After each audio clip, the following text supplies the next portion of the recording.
दुनिया वालों से पूछो कि नवरात्रे में कन्या भोज क्यों कराते हो। दुनिया वालों से पूछो कि नवरात्रे में बेटियों को क्यों ढूंढने जाते हो। दुनिया वालों से पूछो कि नवरात्रे की अष्टमी और नवमी पर कन्या का पूजन क्यों करते हो।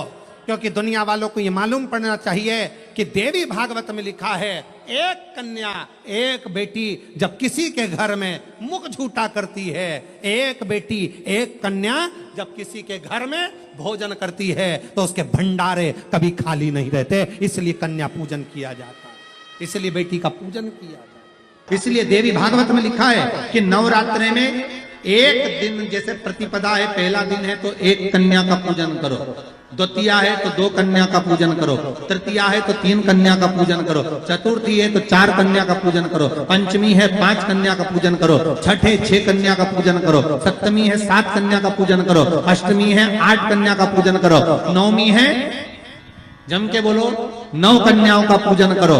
और अगर इस तरह से आप पूजन नहीं कर सकते नवरात्रि में तो 9 कन्याओं का पूजन एक साथ या तो अष्टमी के दिन या नवमी के दिन कर दो, या मध्य में बीच में भी आप कर सकते हो एक साथ। पर अगर आपकी कोई कामना है, आपकी कोई इच्छा है, मालूम पड़े, जैसे कई लोग कहते हैं कि हमारी इच्छा है, हमारी वो मकान नहीं बिक रहा, या हमारी वो जमीन नहीं खरीदी जा रही, या हमारी कोई कंपनी नहीं डल रही, या हमारे काम में ये अड़चन आ रही है, तो नवरात्रे में 4 नवरात्रे में से किसी भी नवरात्रे में आप नियम बना लो कि एक कलश की स्थापना कर कर एक दिन में एक कन्या का पूजन कर कर उसको भोजन कराना, लाल वस्त्र देना, लाल चुनरी देना, दूसरे दिन में 2 कन्याओं का पूजन कर कर लाल वस्त्र ओढ़ाना, लाल चुनरी देना, तीसरे दिन में 3, चौथे दिन में 4, 5वें दिन में 5, ऐसे 7-9 दिन तक एक एक कन्याओं के क्रम को बढ़ाते बढ़ाते बढ़ाते बढ़ाते आप उस पूजन का विधान प्रबल कर सकते। क्या मैं नवरात्रि में अगर मान लो कोई साधना करना हो तो कौन सी साधना करना चाहिए? हम किसकी आराधना करें? हम 9 दिन तक किसकी साधना करें? तो अगर बन सके तो देवी भागवत में सबसे सुंदर साधना यही है कि हम एक दिन में एक कन्या के चरण धोकर पूजन कर कर उस कन्या को भोजन कराकर उसका स्मरण करें। हाँ, ये जरूर है अभी कोरोना महामारी चल रही है तो इस नवरात्रि में भले ना करें, पर आगे की नवरात्रि में जब नवरात्रि अच्छे रहें, कोरोना से मुक्त रहें, तब आप किसी कन्या को एक दिन में 1, 2 दिन में 2, 3 दिन में 3, 4 दिन में 4, 5 दिन में 5, ऐसे नवरात्रि 4 बार जो नवरात्रि आती, किसी भी नवरात्रि में आप स्मरण कर उसका फल मिलेगा।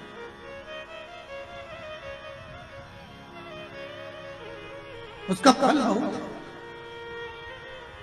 शास्त्र कहता है एक बेटी जब घर में, रसोई घर में एक बेटी जब अपने घर के अंदर बैठकर भोजन करती है तो कहते हैं 1000 अश्वमेध यज्ञ का फल उसे प्रतिदिन प्राप्त होता रहता है, प्रतिदिन। लक्ष्मी जी नार जननी जगदम्बा से प्रार्थना करा करो कि तू मेरे घर में एक बार जरूर आना।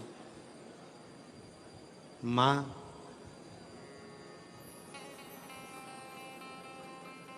प्रत्येक घर के अंदर एक बेटी का जन्म जरूर होना चाहिए। माँ और बाप को दूसरा जन्म नहीं लेना पड़ेगा, वो भगवान शंकर के धाम में खूब आनंद के साथ कैलाश पर बैकुंठ में स्वर्ग के सिंहासन पर बैठेगा। स्वर्ग सिंहासन। 11 आम के जो पत्ते जिस डाली में लगे होते हैं, वो डाली कोमल सी डाली, 11 टुकड़े महाराज एक कच्चे सूत से लपेटकर 11 बार उसका भाग, जब उसको लपेट लोगे इस तरह से इकट्ठा करके, आगे का जो भाग है 11 बार कच्चा सूत लपेटने के बाद जो भाग पीछे का आगे का कोई भी हो उसको शहद में डुबाकर शिव जी को समर्पित कर दो। किस जगह पर रखना है? अशोक सुंदरी वाली जगह। अशोक सुंदरी की जगह जानते हो आप लोग, पहले भी आपको बताया है, आज फिर आपको वर्णन कर दें। जैसे ये गोल जलाधारी है, ये शिवलिंग रखा है, ये 2 जहां से पानी बह रहा है बाबा के चरणारविंद, राइट में श्री गणेश जी का स्थान, लेफ्ट में कार्तिकेय का स्थान, बीच में अशोक सुंदरी की जगह। शंकर भगवान की 6 लड़कियां हैं।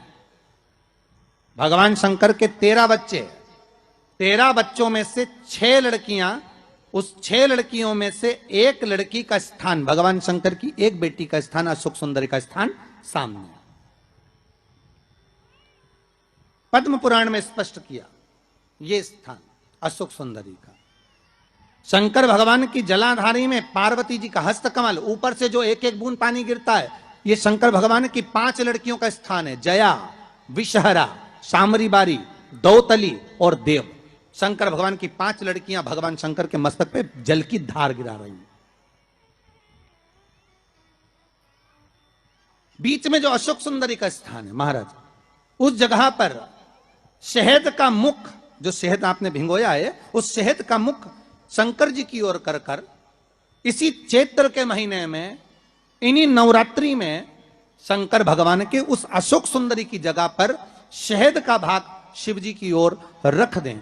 महाराज, अगर घर में संपदा की कमी हो या कोई पैसा खा गया हो, रुपया नहीं दे रहा हो, पैसा अटक गया हो, तो उस शहद को शिव जी की ओर मुख कर कर उस आम के पल्लव की जो डंडी है उसको 11 डंडी को वहां रख दीजिए और उससे अपनी कामना कर कर आ जाइए।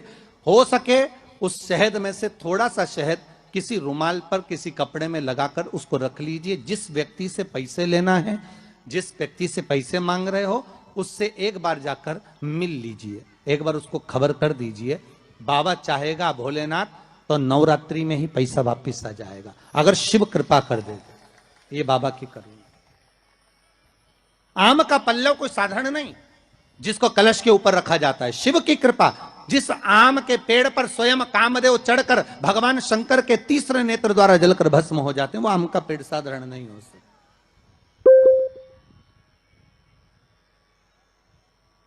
सहज नहीं है।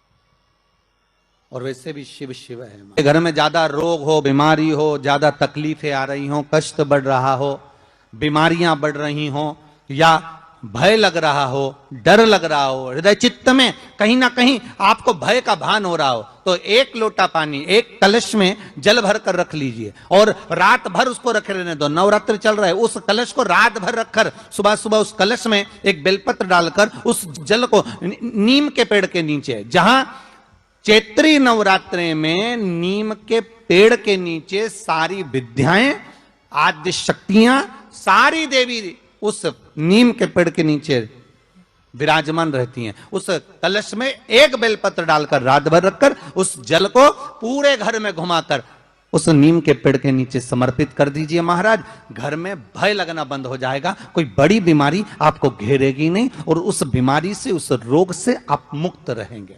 उस बीमारी से, उस रोग से आप मुक्त पाएंगे। वो बीमारी आपको घेर नहीं। विश्वनाथ को कुछ नहीं चाहिए, मेरे शंकर को चाहिए क्या?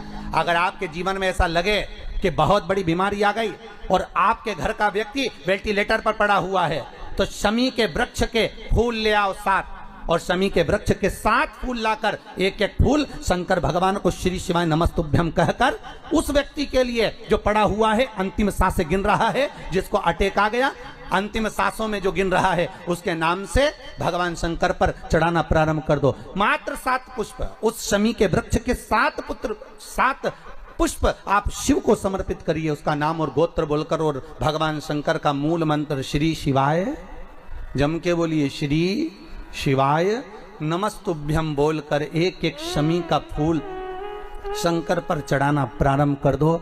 फिर आगे वो विश्वनाथ की मर्जी है, वो प्राण कैसे लेकर वापिस आता है, उस काल से छुड़ाकर महाकाल कैसे लाता है, ये वो जाने। आपका फर्ज केवल आप अदा करिए। जब अंत में डॉक्टर भी हार जाते हैं, जब अंत में डॉक्टर भी कह देते हैं कि अब हमारे बस का नहीं है, अब तो उस परमात्मा के हाथ में, मतलब डॉक्टर को भी मालूम है कि एक और डॉक्टर बैठा हुआ, एक डॉक्टर और है, वो बस वो थोड़ा सा दूर तो रहता है पर करीब भी बहुत है। कई लोग कहते हैं गुरुजी वो कैलाश पर रहता है बहुत, तो उनको बुलाएंगे तो आएंगे। हमने कहा कैलाश पर तो रहता ही नहीं है, जहां भक्त है वहां भगवान। वो दूर तो रहता ही नहीं, आप तो बस केवल उसको बुलाने का प्रयास करिए। आप दिल से बस उसको हाजिर, वो दिल से बुलाओ तो उसको।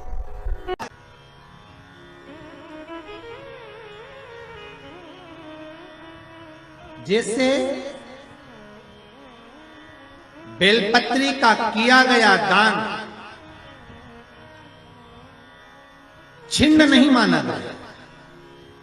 किस चीज का दान? जम के बोलिए जरा। बेलपत्री।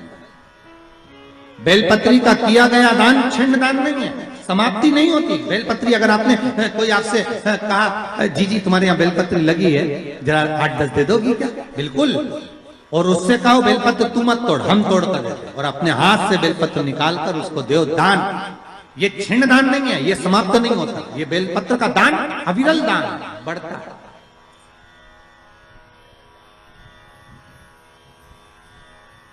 सुख का भान करना, ये छिन्न होने वाला नहीं। अभी प्रिय है पुष्प में आंक का पुष्प, जो आंकड़े का पुष्प होता है शंकर को बड़ा प्रिय है। और दूसरे नंबर पर शंकर को प्रिय है शमी का पुष्प, बहुत ध्यान देना महाराज। तीसरे नंबर पर शंकर को प्रिय है महाराज सरसों का पुष्प। सरसों होती है ना, जो राई अपन बोते हैं, सरसों बोते हैं, उसमें पीले कलर का जो पुष्प लगता है।